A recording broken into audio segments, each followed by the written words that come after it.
Hey y'all, it's Andrew Reed with Mossy Creek Mushrooms, and today I'd like to introduce you to Mrs. Creek. Hello. Everybody's been asking when they're going to get a video where Mrs. Creek gets to talk, so it's not that I've been keeping her from talking, I promise. I've not been keeping her from you all. Just the camera makes us both deathly nervous, so yeah, a little bit. I thought that today we would kind of discuss with you where we got started and some of the pitfalls and successes we've had as a married couple starting a mushroom farm. So I know a lot of people have been talking to me about that, and I just thought that who better to give the insight on the wife's perspective than the wife who thought that I was insane when we first started this whole thing. Maybe just a little bit. Maybe just a little bit. Just a little bit. Told her, why don't we quit 2 perfectly good paying jobs in the factory and grow mushrooms? And well, honestly, one of us didn't quit. that's true. That's actually right. Yeah, she carried me. You were the catalyst. I was the catalyst. Absolutely. He was laid off. Yep. I was laid off. She kept her job. I started going to school for microbiology, read Paul Stamets' book Mycelium Running, and then decided I want to grow mushrooms for a living, even though I've got no idea how to do it. And she thought You were crazy. She thought I was crazy. Yeah, well, I was. I was actually insane. To think about it, like my perspective has shifted so much now on what a successful mushroom farm was. I wanted to save the world, you know. I think the first thing that I saw was about mushrooms at all was 6 Ways That Mushrooms Can Help Save the World by Paul Stamets, and that's really what made me want to get his book. Then I realized I was racking up student loans, and I stopped going to school because I was already growing mushrooms at that point. So from there, where did we take it? Well, from there we went. So this is a bit of a story. It is a bit of a story. All right, so you got laid off. I did. I got laid off. Got the grant. Went back to school. The grant didn't cover everything, so built up student loans and debt, and then it went from 1 kit to 2 kits. Yep. To 3 kits, to selling those mushrooms to like 4 kits. Yep. And then figuring out how to make it more financially stable. And so right. That's right. Oh my gosh, that's right. We $50 for a kit by the time it shipped to us. At this time, we were living in a house because I had lost my job. We were living in a house with no insulation, no heat, no air conditioning. There was a hole in the floor. There was a hole in the floor. The tub was a cast iron tub laid into the floor, and there was no insulation under the house. So in the deep winter time, we didn't have a good hot water heater because it kept freezing up. So in the wintertime, we'd have to boil pots of water, put them into the cast iron tub, jump in and take a shower or take a bath, and then quickly realize that your butt was freezing to death while the top of you was being boiled like a lobster. And this is so true. Like we can't make this up. No, like, it was terrible. And it's like, really, you're gonna start a business when you've got like no money whatsoever? And it's amazing the mindset that you are in a place like that. You're right, yeah. Whenever you were talking about it, I was like, there's no way. That's just... It's not feasible, it's not plausible. Right. We're already struggling. Right. Why try to do something that would make us struggle more? Well, yeah, we were in a big scarcity mindset. Yeah. Because resources were scarce. They were very scarce. Yeah. Yeah. So I would literally buy a kit, like she was saying, grow the mushrooms out of it, crumble it up, and put it in pasteurized straw. And I had bad contamination rates, but I was growing mushrooms, and I was selling those mushrooms. Do I remember what? Do you remember all those turkey fryers? Oh my gosh. Okay, so we started off with turkey fryers. They had a timer on them as a safety measure. So we took the timer and wound it all the way up, and then wired it up. Actually, I think Ben did that. We wired it up so that the timer was always full. Yeah. And then we would just burn as hard as we could, not realizing that we could have just gotten yeah, we Ben rigged it, and everyone needs a Ben. So. Did you? And then we just cooked straw in 55-gallon drums that way for a really long time, and we would spend hours. I remember. That wasn't 55-gallon drums to begin with. It was turkey fryer pots that came with the turkey fryers. Yeah, Yes. you're right. Like this little teeny tiny pot. And We we were had like 5 of them on the porch, just sitting there. And I would come home from work, and he would just be like, I don't know. I would be sitting there smoking a cigar and drinking a beer, watching this stuff happen. It was like a if I really could afford both of those things. bad band photo. Like you were sitting there in a chair, and you had like these turkey fryer pots and just steam like billowing in the background. And I bet it would have made some awesome photos. I wish we had one. I wish we did. Back then we Surely didn't even have a somewhere. camera, so Somewhere we have one of those. we've got some photos somewhere. I'll try to pull some up for you guys. But yeah, we did turkey fryer pots, then fish fryers, then 55-gallon drums. Ben built a packing table. I know where the photos for this is. I'll put that up. There's a packing table with a folding plastic table, a board, piece of plywood, with holes cut into it for juice containers that were then cut and formed into funnels. And plastic, because the plastic made everything easy to slide. Oh, that's So right, it's and plastic, yeah. like a big thing. Right. Because you didn't get splinters in your hands every 5 seconds. Yeah, just It was scraping great. that wood. So, and then you would slip the bags over the juice container, and then put a oh crap, what's that called? The stretchy with the Bungee cord. Bungee cord. We put bungee cords on there to hold them Yeah. until they were full, and then That's great.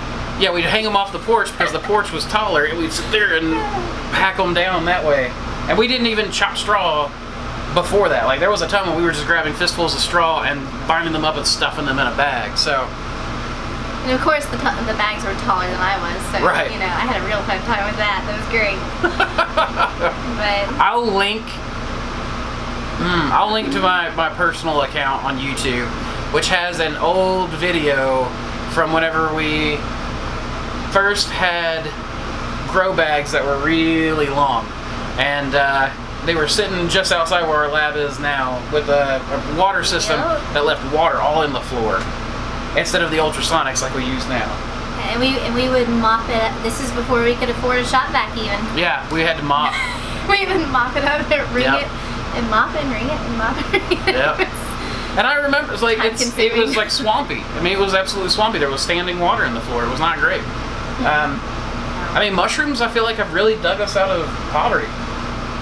Like they put food on our table. And We did not start in the most ideal place. no, we did not start in the most ideal place. And honestly, that was good.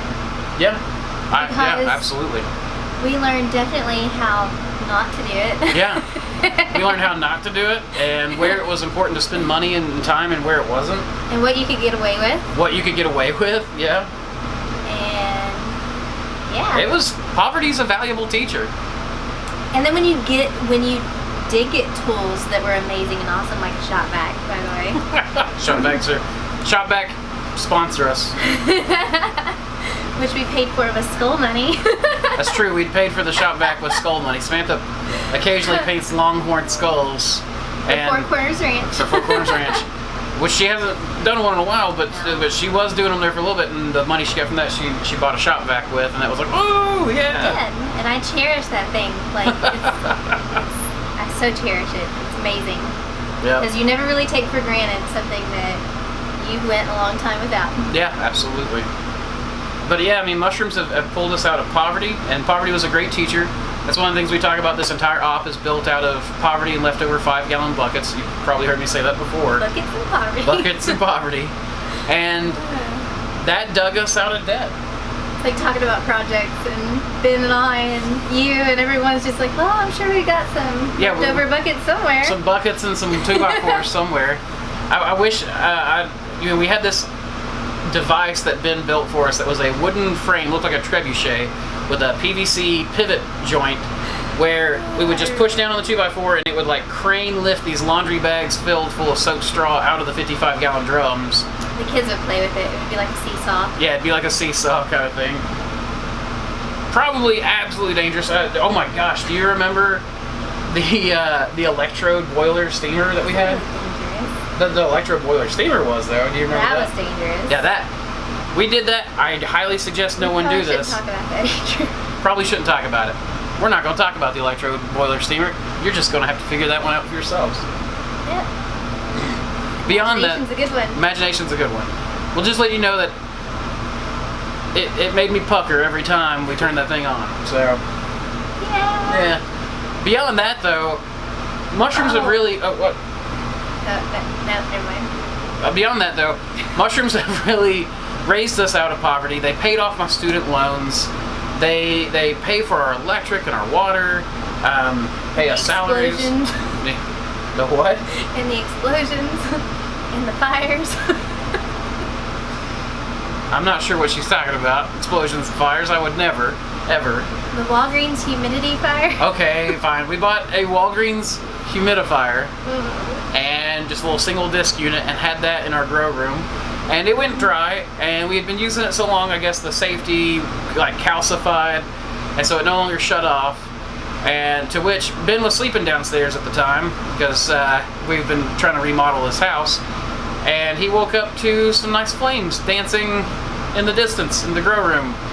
And thankfully it was all contained because it was a small electrical fire, but it was pretty scary for everyone. That's the night we found out that, you know, some of us are allergic to the stuff that comes in fire extinguishers. Yeah. Yeah. How about that? Yeah. But going back to mushrooms. Which is one of the reasons why we really love our humidification system now. It is one of the reasons why we love our humidification system now. House of Hydro has been really good to us. Their equipment, we've used like pressure misting systems. We've used ultrasonics from other companies. We used some of the cheap ones from China, and just nothing holds up, and nothing seems to be as safe as the House of Hydro. You know, I trust it in my home, which is why I tell you guys about it. So, I really like it. again, House of Hydro, use code Mossy. Put that in the description down below.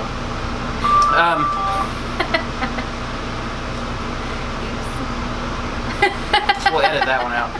So, going back to the mushrooms and poverty, it's what's really kind of raised us out. We make a very good living now, way more than we ever made in the factories, growing mushrooms, and having started off with pretty much nothing to get us going, and building it one piece at a time. I built a still air box out of a Sterilite bin when I first started. A buddy of mine helped me bolt a vacuum with a small HEPA filter to our still air box, to which we could turn on, and it was awfully loud and terrible to work with, but it allowed us to speed up the amount of cultures we were producing. Yeah, well, and it sounded like a vacuum cleaner. Yeah, it sounded like a vacuum cleaner. I mean, you can imagine how hard it would be to work in front of that the whole time. And I'm pretty sure some of the parts were cannibalized out of the vacuum cleaner. They were, yeah. The vacuum pump was from a vacuum cleaner. Yes. Yep, that's why I feel like vacuum cleaner. Right, and we just glued a HEPA filter from a vacuum on the Sterilite bin to create the still air box, which was no longer a still air box. It was a small HEPA flow box. And we just took steps and worked with everything that we had. I worked with every connection that I had. I tried to utilize every person's skill set that every person that I know, I tried to use their skill set to help ratchet us up a little bit. I mean, it was so much effort for so little reward in the beginning. I mean, we ate crap for 3 years to finally get it to pay off, and it did pay us off. I mean, we really worked hard to get out of debt, to get as much as possible. Which, if we had known what we know now back then, we would not have gone that long. Right, yeah. But the mistakes that we made were not really costly mistakes because we had so little investment in it. Right, that's a very good point, that we learned all of our mistakes on the small scale before really growing to a larger scale. And long before it was our prototype, yeah. Long before we started really making money. Yeah. And that's been really kind of the nice thing, is that once you learn all your mistakes on the small scale, that once you finally everything clicks, it just kind of takes off from underneath you. I mean, things are growing. We've already built this new lab that you see that we've already filled. We're building a new grow room right now that we're documenting for you guys. And we're already looking at, like, by the end of this year, we're going to have to move out and find some warehouse space. I mean, it's growing that fast. And it's taken me by surprise. I mean, I wasn't expecting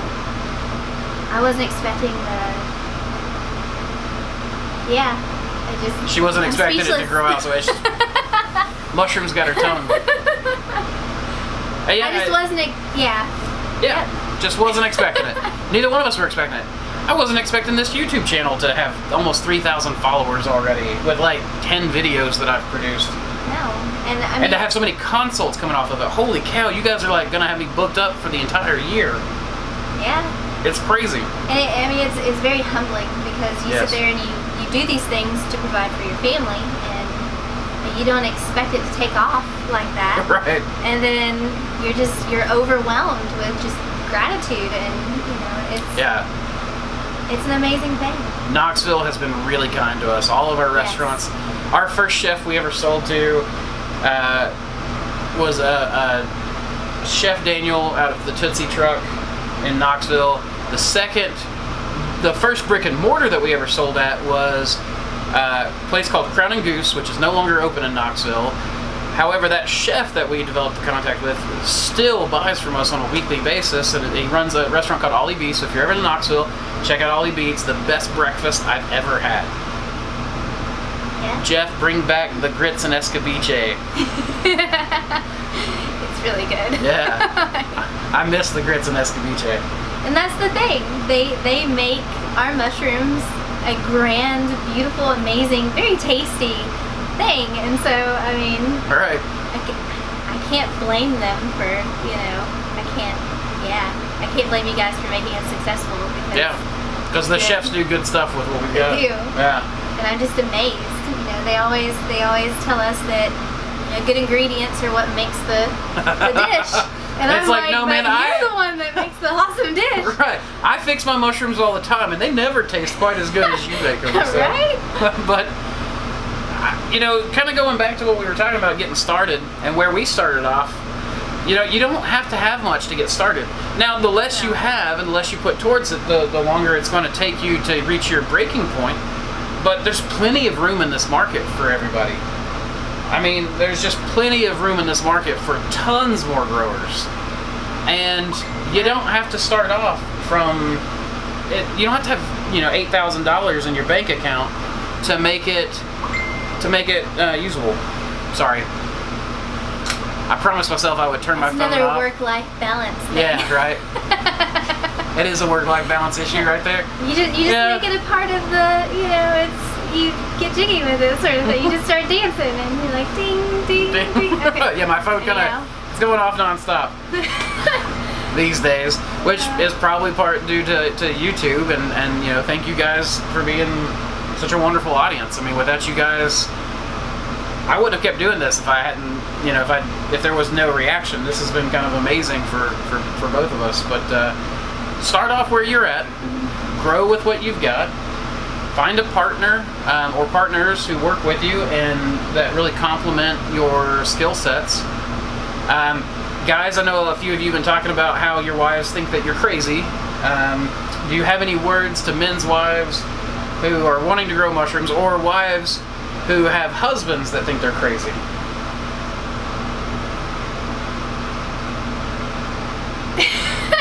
No, she doesn't. You know why? Because she thought we were crazy too. And because it is kind of crazy. So I made a very calculated risk decision. And you can ask, Andrew knows I paid the bills. Yep. Oh my gosh. For like 3 years. So I worked my tail off, but went into a department that had the most overtime hours possible. Oh my gosh. I didn't see you like half the year. I had paychecks where I worked 72 hours, 68 hours a week. Yep. And she never saw a dime of it because she would put it towards the business. Yeah, and one of the reasons why we homeschooled our children for a few years because I was working, bouncing from first to second to third shift. Yep. And I never, especially on third shift, I just never got to see them. And it broke my heart in a lot of ways. And no, you're fine. Just even thinking about it, Well, and then we chose to homeschool because it was the only way we got to see our kids that way. So, which added another burden. It really was it's a burden you're willing to take on, but it was still more work that we had to do. But Andrew, sort of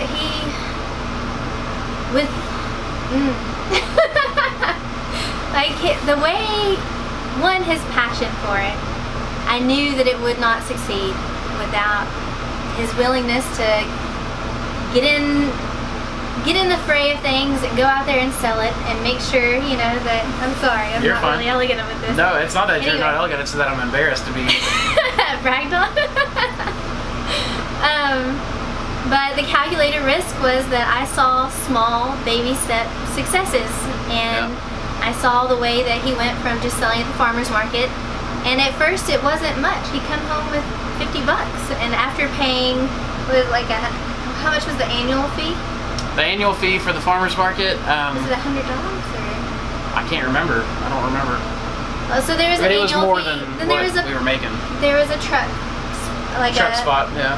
There was a where you For would have parking. your tent and you have your truck right next to it. There Plus was the we had to tent buy fee. the market tent, We had to buy the tent, which table. was, gosh, I think it was like $150, but Right. it lasted 5 or 6 years, which is totally worth it. But up front, that's just such a big expense, really, you know. Yeah.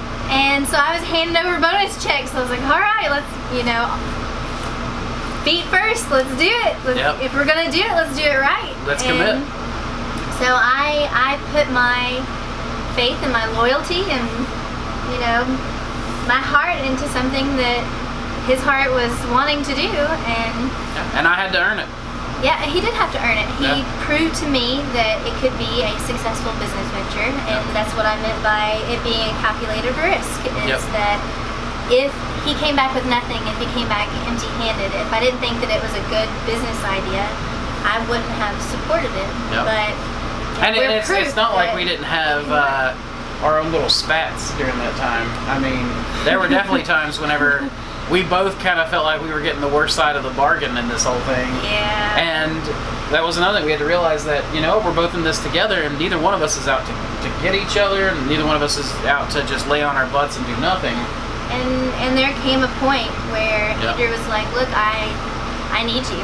Yep. I need a partner in this. I need someone to have my back, because at that time he was doing the business homeschooling. I was never there because I was Yep. always at work, and it just, or Yep. sleeping because I was exhausted. I mean, my job was physically intensive. Yep. And so back to the working so many hours things. Yeah. That was for the investment money, and it was also for paying a year's worth of our bills, Yeah. so that Rent, electric, and water, and my personality type could not have a heart attack. she does not like risk. I'm the kind of person who No. like will take a risk at the drop of a hat. I don't risk means nothing to me. However, risk means too much to her, so we kind of balance each other out. And if it doesn't work out, he's like, okay, well, you know, On to the next dust thing. it off, on to the next thing. Me, I'm like, oh my gosh, it's just melting. What happened, you know? But Yeah, it's one of those things that I think that a lot of people really get caught up in it, and it just comes down to don't get in a super emotional turmoil about it. If you're start off on the side as a side hustle. yeah, Start off slow. let go in baby steps if you have to. Yeah, let go in baby steps. So it's a great one. But you got to Yep. let go. You can't cling on to where you have zero progress. Right. Yeah, you can't. You have to be able to move on, iterate, fail, move on, iterate, and fail forward again. And But each failure is a learning experience. Yeah. And some individuals have a higher learning curve, but some don't. But right. And if you've got a partner, you're learning at least. earn their trust by you know, working it, being consistent, doing it on the side, always looking, you know, one of the ways I did it was always look for how I could do it with the least amount of money possible. Well, and that In the creates innovative problem solving. Yeah. And all of that carries over to the businesses that you're selling to. Oh, yeah. If you can prove to your spouse that you can stay consistent and that you can Right. create a quality product. Restaurants then you and can do that to spouses love consistency. Let me just tell you. They also like surprises. You have to balance it out, right? You gotta have the romance. Good surprises. Yeah, good surprise. They like good romance surprises, like a new cluster of mushrooms Yeah. or the occasional spontaneous rose. But they don't like it when you miss payments, miss deliveries, and do all this stuff, you know, and are inconsistent with your actions. One thing I would like to say though, one of the early breaks that we had very early on was we found a local mushroom grower paid to take his class. And then, it was a log class. And it was a log class. It was a log class, but it got me my foot in the door. Well, with a guy named Hugh Brewer, who taught me in the very early stages how to grow mushrooms. Now we grow very differently than what he does now, but we had thought about doing logs to begin with because we right. had no space. We didn't have. And he grew on straw bags, and he grows on the Master's Mix, and he does a lot of other stuff now. But Hugh and Tammy of Brewer's Mushrooms, they really kind of took us under their wing, you know, a little bit, and Hugh had gone and taken Paul's class in Washington State, and so I got the benefit of having a teacher close by, and I did have to pay for his time in the beginning, but after I did that and I showed him that I was serious and that I'd been reading and that I was really, really serious about this, he really just kind of stepped forward and was like, kind of mentored me in the mushroom world. It's easier now than ever to find a mentor. I mean, mushroom growing's got like 70,000 people in it. Yeah, so, and there's an amazing amount of camaraderie in it. Oh yeah. And a lot of people sit there and think, well, you know, I don't want anyone right next to me selling mushrooms. Right. Yeah. The farmers market, I oftentimes sold out. Yeah. That was the big thing. Everybody's so worried about competition that they don't want to like give away their secrets. And the one thing that we found out is that the more open we are, the more open other growers are with us, the better growers we become, the better growers they become. We focus on different things because our personalities are just different. Because ultimately it's not about you, it's about the consumer. And right. if you can share and grow together and take care of that consumer, then your product is going to become more popular. Yep.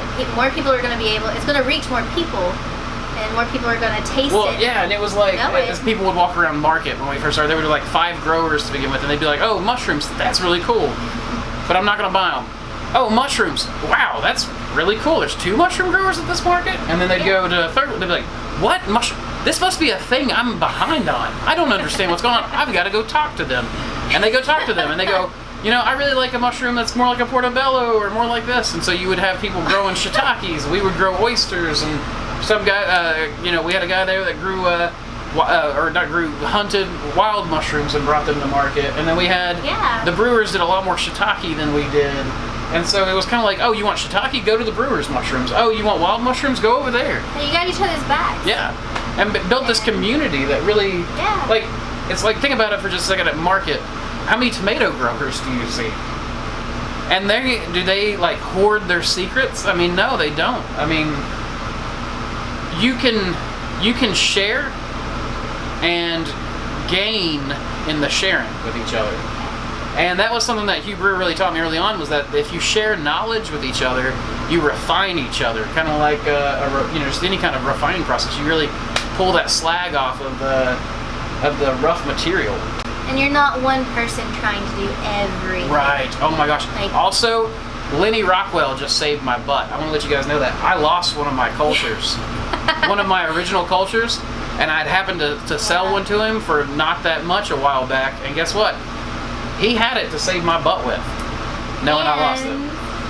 Andrew got a little sentimental, which, I mean, it's sentimental worthy with the N&G mushroom, and we didn't.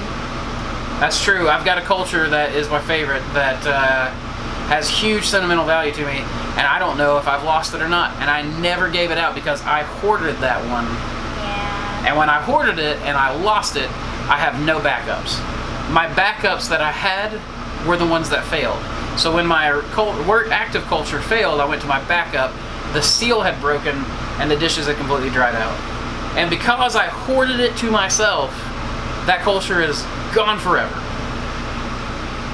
Now I do have some spore prints I'm going to try to revive it from, but that doesn't mean that I'm going to get the same culture. I'm just not going to get it. So I know this kind of went off a little bit off track from what we were talking about. We're kind of rambling when we get together. We like conversations. Well, we have so many ideas that I've got words. Starburst everywhere. It's just this way, that way, and every way. You guys should sit in on a conversation with Samantha, Ben, myself, and a couple other of our friends. Like, we'll sit around the kitchen table upstairs and just, the conversation goes like 30 different directions within, a few minutes. So. Yep, and if you walk out of the room and you come back, you're like, you're just gone. Huh, what? that time just no longer exists for you. There's no going back. But sometimes when I have to pee, I hold it. Right. Yeah. You'll sit there. But yeah, sometimes you're about to burst, and you don't want to leave the conversation because you don't want to miss anything. So you'll just be sitting there going, oh, yeah, that's great. Yeah, that's wonderful. But I guess for now, we're going to kind of stop it there. We're rambling a lot.